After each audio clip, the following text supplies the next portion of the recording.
Hello and welcome to my channel. Today we're going to be getting into the conscious and unconscious and how to essentially understand how what's in your highest favor through feeling and essentially channeling a feeling so that when you go to envision a mental or create a mental image or channel a mental image or a vision, you can then start to see, feel, and express that vision in a way that your nervous system feels safe to do so.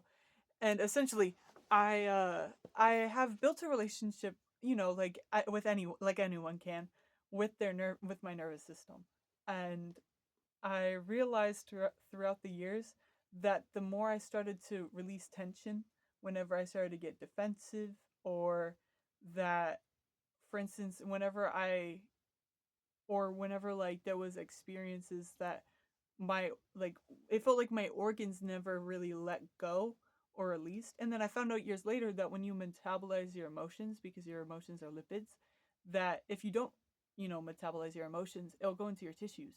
But essentially what I found out later was that your organs, when you start to like heal, and essentially heal just means like like heal, like take a step back as well, like think about that concept as well. And what kind of like happens when you start to, I guess you could say, release and process your emotions are is that your organs start to release as well. And essentially what they're releasing is tension. And it's kind of weird to like think about it that way, but think of it like this. You they're when you go through experiences, you as conscious awareness, as your mind, are connected to your potential, and like the rest of the concept of witnessing your in observing your experience. But the physical manifestation of your mind is your brain and your nervous system and your body. Like think of it like that. So there's the energetic aspect of yourself and the apparent physical aspect of yourself, like the physiological aspect of yourself, and that includes your needs, and that you have to like put a fork to your mouth at the end of the night. So it's kind of just having like also like recognizing that regardless of all the energetic stuff, there's like still a little sense of humility, and to recognize that like when we're really processing this information, it's developing like safety within your nervous system. So essentially, I want to start with the first concept of the idea of attachment styles, because I just see that idea like mentioned in a lot of places. But essentially, what I have is a perspective that can help people that feel like anxious or avoidant on that idea, or like that feel like they resonate with those terminology, to start to understand that if you want to feel secure, I've developed a relationship with my nervous system. So a way I was able to understand this idea through the nervous system was that you can place security within your nervous system, rather than what I started to understand was if you feel anxious or avoidant, what it's really happening is your body, like your autonomic nervous system as well, like your central nervous system and your sympathetic nervous system, which is essentially I made this little chart. It's essentially this guy. Your central nervous system is this guy. This is the gateway. Think of it like a door that either allows you to defend and protect what you feel, or express how you feel. It's this guy. It's this red line. This is your sympathetic nervous system. This is where most people, when you're talking to people that are that only understand reality through their five senses, those are people that are working through through their sympathetic nervous system. It essentially just means they're working through their, what they see, and then what they feel, sense, and what they have a sense of in their physical reality. They haven't developed a relationship necessarily with their energetic awareness. It doesn't mean that they haven't. It's just it means they have yet to really fully process that like they're connected to it. So like I think that's like a really big idea that does pop up to like process that when you're talking to people. It's what level of awareness are you like really talking to them. Sorry, my voice is like talking up. I gotta drink some water. So essentially, I think that's enough discussion. I'm just gonna keep talking and talking and talking. But the baseline thing I came here to discuss was that, so essentially the idea of you have like some people would call like your mind, a body, and what you would call like an idea of your spirit. And that is kind of what I wanted to start talking about today, is through that awareness through the nervous system that I've never seen discussed anywhere else, that is like essentially like something that I've developed a relationship with that has really greatly impacted and brought value to my life, and really helped me to develop a sense of nuance and relationship with my nervous system where I feel safe and can trust myself. So like essentially, like, you know, when you're going out in the world and you feel like uncertain or don't really necessarily trust stimuli around you, like for people that have meditated, you start to recognize that the more you start to meditate, the less, when you're going out in the physical world, you don't feel as reactive or necessarily quick to fit your perspective through that narrative, that there's something to be distrustful, that you're rather just starting to observe things and you're kind of just neutralizing that perspective. And there's a great level of, like, you could say, like, personal power that comes with that. And essentially what that I'm trying to express is that it's a nervous system regulation. Like it's really just nervous system regulation. So essentially, I'm just here to express the different layers of how your nervous system starts to feel safe, to understand and be open to information. So, and essentially, I could just keep saying like the same information over and over and over again in a different way, but like it would have to go into the idea of, okay, so I have another chart. So this is like the best way I could describe it. So you have the idea of your mind, you as the potentiated awareness, you just awareness, your consciousness.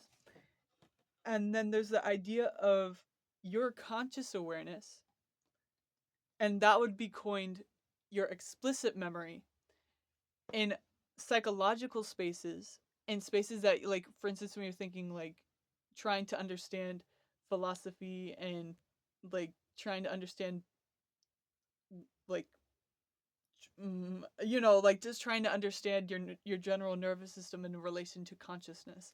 I don't want to just like start name dropping terms and stuff, but essentially what explicit memory just means is just the memory that you have awareness of.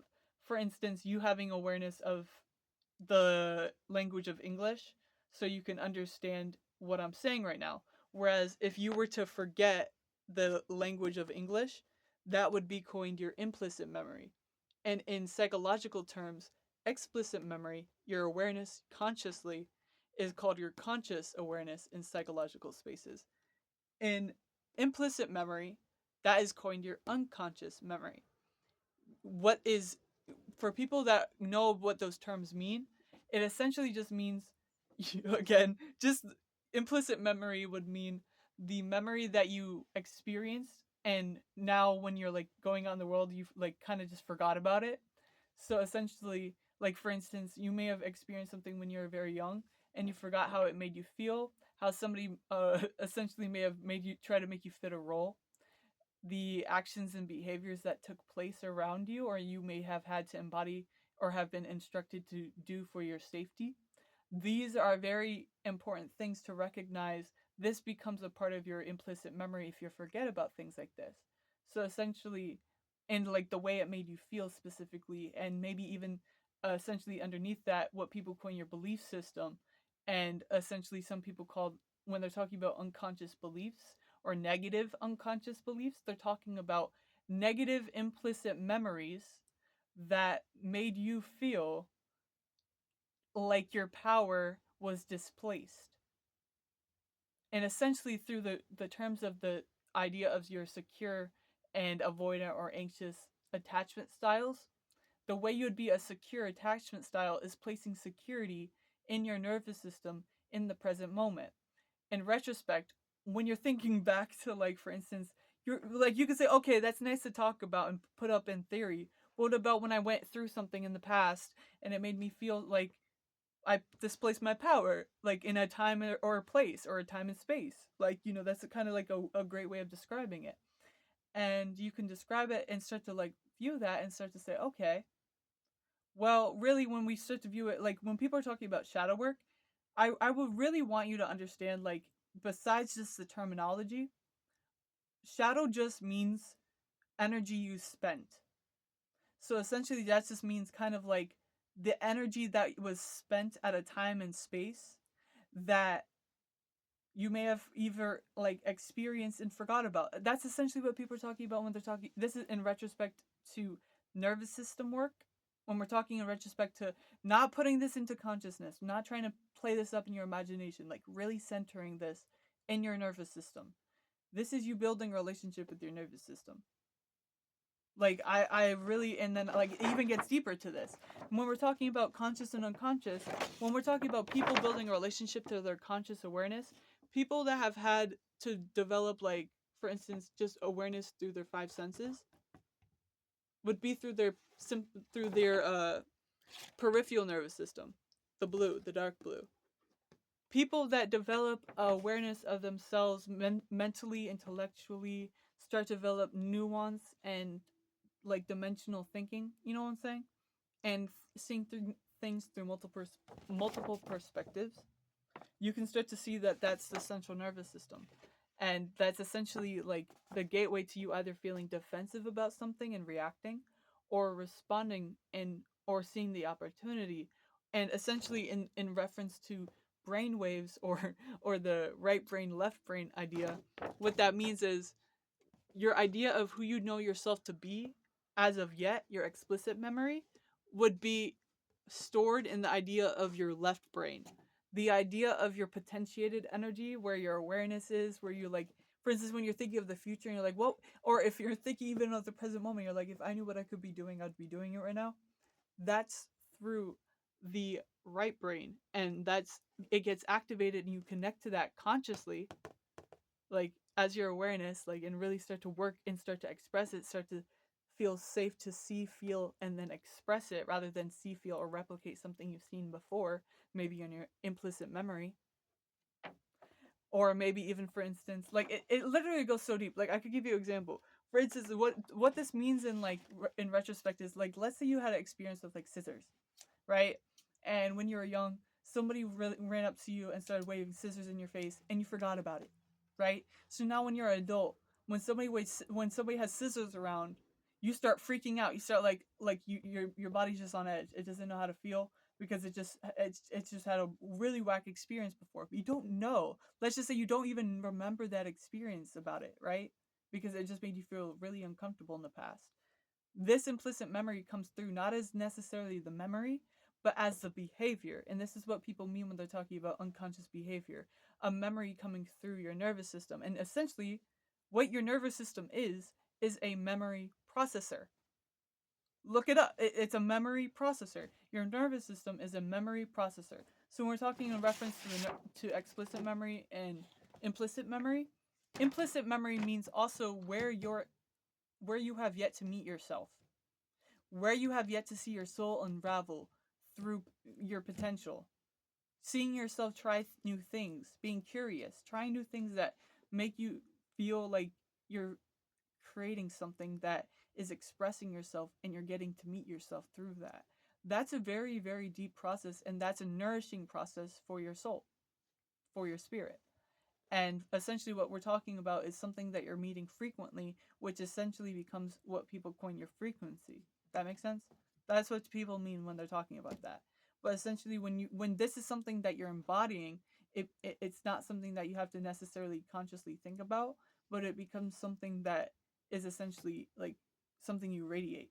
And essentially, what people are talking about when they're talking about what the best way to describe it is like, okay, so when you want to feel differently, let's say you go to an experience and you go back to a time and space where something, we're thinking in terms of shadow work, you went back to an experience. What you're doing is you're retrieving the perspective of how you viewed your power in relation to yourself after that experience. You're essentially retrieving your emotional integrity, and essentially the emotional integrity here is the way you felt in relation to yourself before that experience. And that is a healthy manner to do that, because then you can start to also recognize where you were holding on to the energy of that moment in your organs and your muscles and tensing up. And then you can start to release as you consciously start to remember or these memories start to come up. That's why, for instance, really when we're talking about people not wanting to experience old memories, that's stored in the red. That's stored in the red. That's why, for instance, when people are don't, that's also why you have to get through that to go to like to really start to understand and feel safe with your potentiated future. It doesn't mean that you have to, but I'm saying you're gonna be you're gonna meet that again most often or not when you're starting to like try to like move towards the future again. Your nervous system may try to like bring up those old memories. So it's understanding that it's just trying to keep you safe and it's just trying to regulate you. And also understand that when we're getting is the idea of instead of feeling like wanting to ask a question or like essentially what I'm saying is, when you want to feel like this is what I want to do now and I want to feel fully motivated to do that, that is empowered essentially by your parasympathetic nervous system, the little light blue, that little thing. This is in the back of your neck. That's what people coin your vagus nerve. Essentially, that's where your right brain and your left brain connect. That's where it finds a lot of power because essentially what happens is you as the awareness of your mind. Think of it. Is your mind and your brain the same thing necessarily? Your mind encompasses and can fill your brain and your nervous system because your brain, by the way, is a bunch of synapses, is it not? It holds memory, right?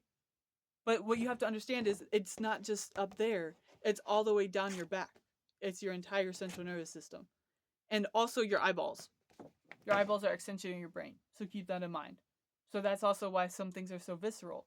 Understand why also, for instance, if you're re-experiencing something in the past, or for instance, if you close your eyes and you're having memories of the past, your eyeballs are also re-experiencing that at times. So have like it's understanding that you as the consciousness, your body is maybe trying to give you signals. And what I'm getting at is your body is the unconscious. And that's something that not many people want to talk about, but that's something that I was able to piece together in my own personal experience with it. For instance, when people are talking about the idea of intuition, I always recognize it was never something I got outside of myself. It was always something I felt magnetized within myself. It was an interoception rather than something I sensed in my proprioception, which really just means intro meaning what I felt within myself and how I felt in relation to myself rather than proprioception being in relation to the outside. That's really what I mean by that. And essentially what I mean is I started to be able to build a relationship with myself and my nervous system that was secure, where I wasn't placing my safety of my nervous system and my security in somebody else's nervous system and their emotions. I started to develop that through placing that in my own. And then what essentially happened through that was I started to listen. I started to hear myself. I just started to hear myself because that's just what innately happens. And had somebody told me this and just sat me down like this video and just said this, I would have it would have hit different. And I'm even saying, like, for instance, when people are talking about your like connecting to your potential, if your body is your unconscious, and really what I mean by that is your unconscious memory. If this is where most people get their explicit memory. This is where people start to connect to their unconscious memory and implicit memory. And then through that, implicit memory also encompasses what you have yet to experience, which is in sync with the idea of what your intuition, the idea of what your intuition is. It's focused on not what you presently are experiencing, but what you have yet to experience, which is in like is in sync with the idea of when you experience something or you feel in sync with something, that's your soul telling you that there's something here that has yet to be unraveled, and you can see your soul unraveled through this experience. And there's a lot of experiences where, for instance, you can feel parasympathetically like repelled or pulled, like magnetized to something, and it's through that awareness. And so like you can kind of build a relationship where instead of feeling like you're anticipating an unconscious memory where something's gonna like, for instance, something that you have a negative bias for, you can start to be able to build a perspective that encompasses for a positive bias, for maybe the perspective that things are broader than what you perceive. And this is how you build a higher perspective with your mindset, your consciousness, and essentially the idea of connected to your potentiated energy through implicit memory and through the nervous system. And I have another sheet that I could break down. But essentially, the last thing I want to mention is when people are talking about the subconscious, that's your body. In a lot of occult spaces, they'll talk about like the moon, or how you're being, how the moon pulls like your sub is in sync with the idea of your subconscious. What that means is essentially your unconscious interprets patterns and essentially how I'm moving around. That's how it understands things. If I start like moving my shoulders, that's what it understands. It doesn't necessarily understand the words, it understands how the words make you feel. The logical aspect of yourself, your left brain is understanding the language. Your right brain is interpreting my body moving right now, and the fact that what I said made you feel something or didn't make you feel something or made you feel like neutral. Yeah, you know.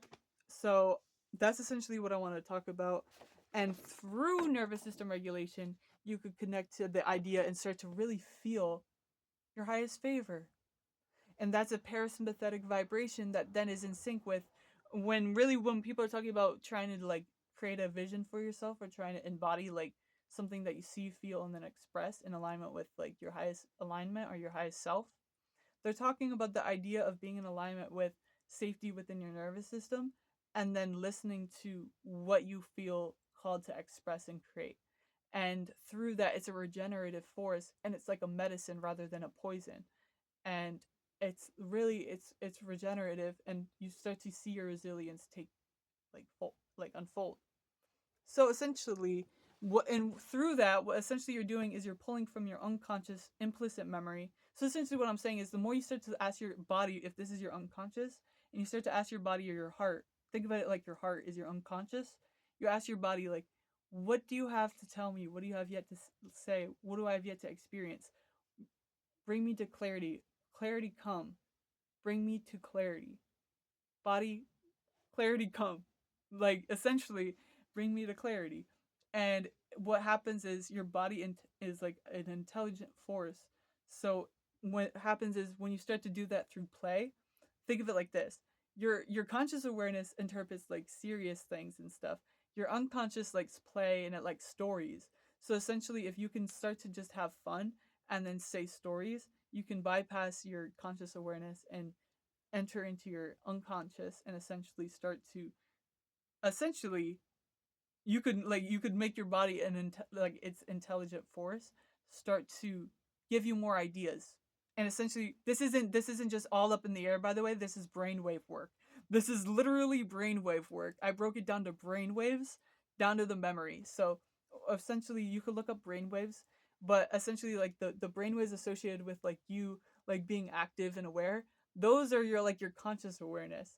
The brainwaves associated with being in a restful state or being more in trance, that's more associated with the unconscious and your implicit memory. So it comes full circle. So essentially, you could apply this either consciously or unconsciously. Like essentially, like you can move with it and start to ask your body, like, what do I have yet to see, like show me? Or you can say, okay, let's just see and express. Let me just move with you, body. You're an intelligent force. Show me the way. Like this is it. And I'm literally like, and if you really want to empower yourself, understand that that when your nervous system, you're not separate. When you're understanding that, like for instance, you can start to ask, bring me towards my highest alignment and favor to all. And what really, if we want to quantify this in your like your implicit memory, you could see this as everyone's nervous system. How can your higher awareness start to radiate a parasympathetic vibration, which is what you magnetize and experience, and is essentially empowers the idea or the vision you have of yourself. That's really what people are talking about. So essentially, the think of it this way: your unconscious is going based off of, which is essentially your body. It's going based off of what you've been told up until you start to tell yourself a different awareness, have a different conviction, have a different perspective, have a different frequency because you're frequenting something different. And then you're empowering it through a conscious awareness and essentially what that means is rather than just being an outer voice, you're allowing your inner voice to empower your outer voice, and that's where it really has power. So essentially, that's really what they mean by making your unconscious conscious, and essentially you're building a relationship with your body, which is an intelligent force that starts to be able to be a powerful force, because rather than being something that doesn't understand itself or feels like it's misinterpreting itself, you can start to be able to interpret the a higher language with yourself, within yourself, and start to like have a sense of self. So like essentially that's really what I came to discuss. Uh if that makes sense, let me know. Uh I try to break it down in a way that makes sense, and yeah, that's it. I wanted to say all that, and have a great day. Thank you so much for tuning in if you listen this far. And yeah, uh when you start to do that, just start to align your awareness with infinite intelligence, infinite awareness, and like your infinite potential, and just start to see yourself as like, if I was in alignment with my potentiated energy, how would I feel? And then start to create a mental, start to, like, you could literally kind of like invoke a mental image or start to establish one. And yeah, that's essentially how you do it. And you just start to frequent that new perspective and develop that. You literally have, and how you create a nervous system regulation is through your conscious choices, through your awareness after the fact. So that's really it. So like literally like just establishing a quality of life through your actions. And like essentially that means like also becoming aware of your needs as you develop nuance with yourself, because essentially what happens is once you start to move, that's why some people say this can get like painful or whatever, because not for everyone, because it's just how much you've repressed. But essentially when you start to go through experiences and start to go deeper with yourself, you'll start to like gain more introspection, or like for instance you'll start to gain retrospect to like experiences that you've been in, and maybe like the level of uh the way that may have made you feel at the time that you didn't really consciously recognize, and may have like just repressed in your tissues in your body. But as you start to pull the emotions and just start to allow them out, like, and just cry them out, because when you have tears you release old cells, break off. So that's another thing to mention. So yeah, that's essentially it. And then you can start to listen to your body. And yeah, that's the whole shebang. And yeah, I'm gonna make more videos, and stay tuned for the next one. Thank you. Have a great day. Oh, and ask any questions you have. Okay. Bye bye. Have a great one.